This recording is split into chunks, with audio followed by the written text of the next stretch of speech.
Hi everyone, and welcome to Imagineering Learning, where creativity meets instructional design. I'm Ashley Odell, and in this first episode, we're diving into how Disney's wheel and spoke layout and sense of immersion can teach us a lot about building learning experiences that feel connected and memorable. Walt Disney once said, "We keep moving forward, opening up new doors and doing new things, because we are curious. And curiosity keeps us leading down new paths." Walt Disney Imagineering. That line sets the tone for both the parks and how I think about instructional design. That blend of imagination and structure drives both theme park design and instructional design today. If you've ever stepped into a Disney park and felt instantly transported into a new world, that's the careful work of Imagineers. Every color, sound, and transition is intentionally crafted to evoke emotion and guide you through a story. But what exactly do they do? And how can their design philosophy inspire the world of education and learning design? Let's find out.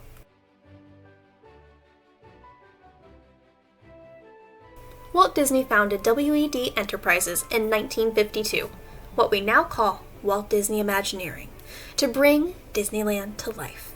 Their teams include artists, engineers, writers, and architects who intentionally design every sight, sound, and scent in a Disney park with the goal of creating emotion.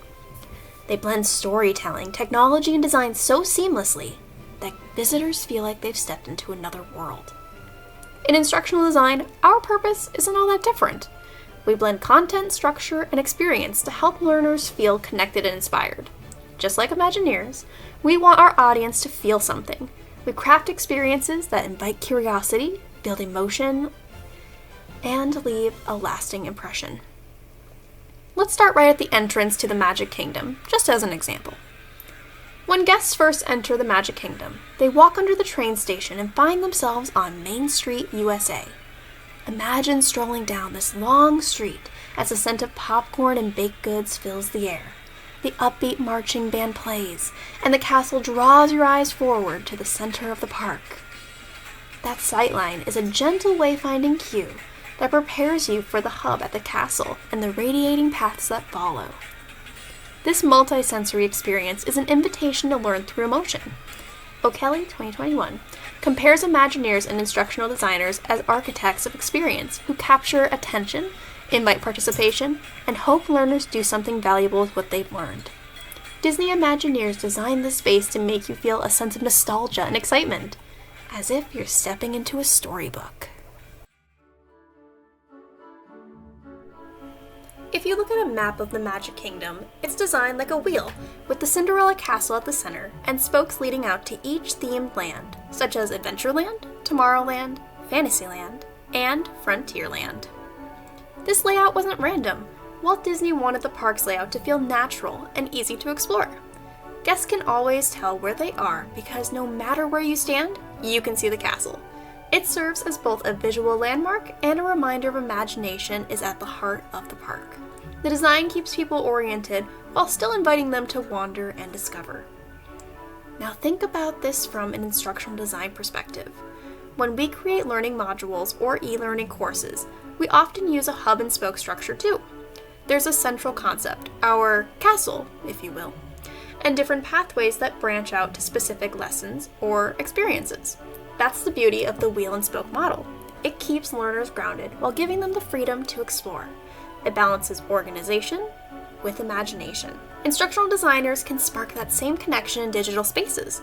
In his article, Imagineering Instructional Design, Insights Inspired by Disney World, Dr. Luke Hobson, 2024, explains how Walt Disney treated Disneyland like a living prototype, constantly observing guests and using their feedback to improve the experience. That same mindset applies to instructional design. Imagineers study guest reactions the way we analyze learner feedback. They refine until the experience feels right. He also notes that immersion is not talked about as much in our field, but it clearly applies. If a course suddenly jumps from week 1 to week 7 with no clear transition, that sense of connection breaks.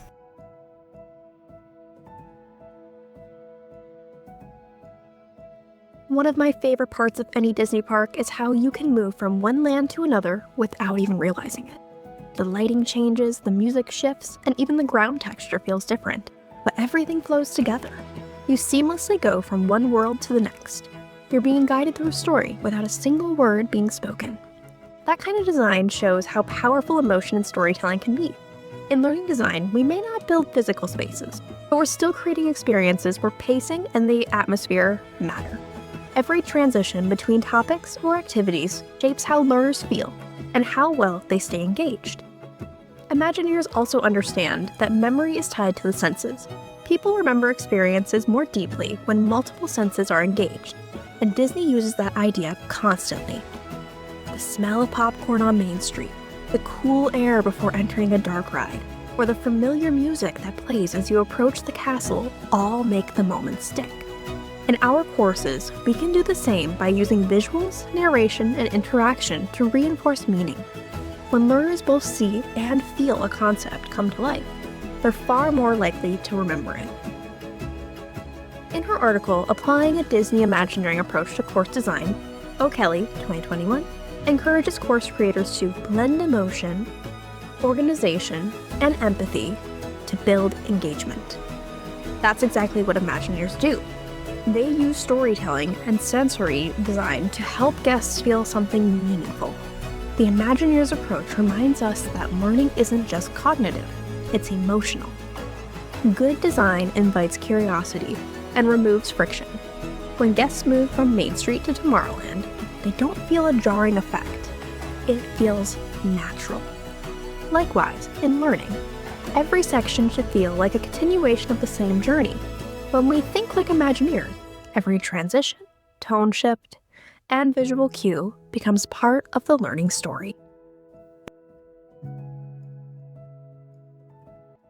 When I think about Imagineering and instructional design, I see the same purpose behind both.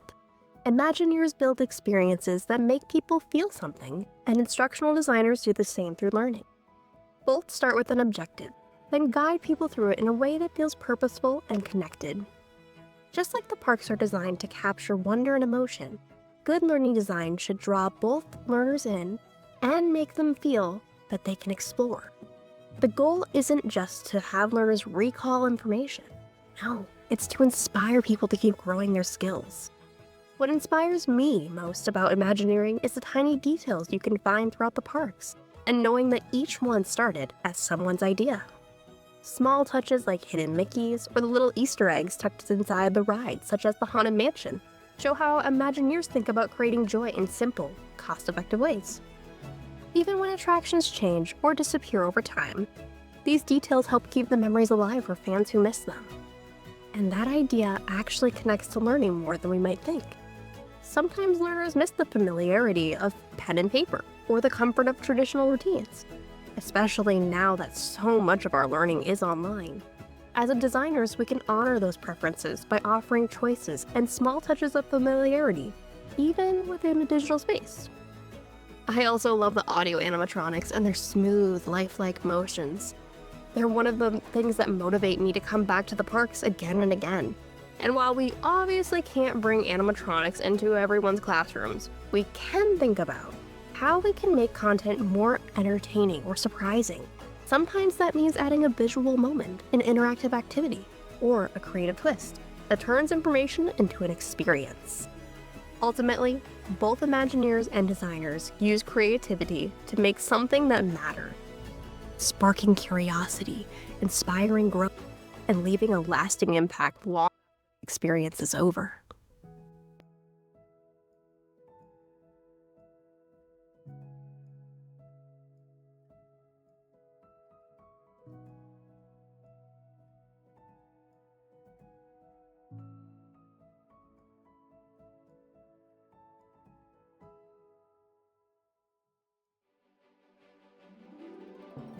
Thanks for listening to the first episode of Imagineering Learning. As you design your next course or lesson, ask yourself, how can you help learners feel grounded in your course while still giving them the freedom to explore? If you'd like to dive even deeper, check out the companion vodcast to this episode. It takes you on a visual walkthrough of the Magic Kingdom's layout and explores how its immersive design connects to the principles we talked about today. Until then, keep imagining, keep creating, and remember that every great learning experience starts with curiosity.